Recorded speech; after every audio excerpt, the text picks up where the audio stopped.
अभिजित राउत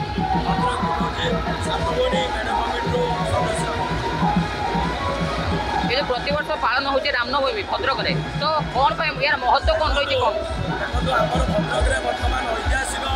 रामनवमी महोत्सव एप्रिल 1 रु पालन आरंभ हो जाऊँगी प्रतिदिन किसी ना कि प्रोग्राम रोचे संध्या समय सांस्कृतिक कार्यक्रम गांधीबाड़ी आयोजित होती बालक मान लेकिन गोटे डाली हो सैकल डाली होपर बाइक शोभा प्रतिदिन गोमाता सेवन गोमाता पूजन साधु सन्त पूजा प्रतिदिन प्रोग्राम रोचे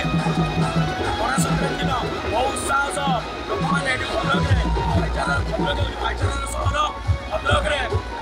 हिंदू मुस्लिम समस्ते भाई भाई नहीं सबुआड़े टाइप्रे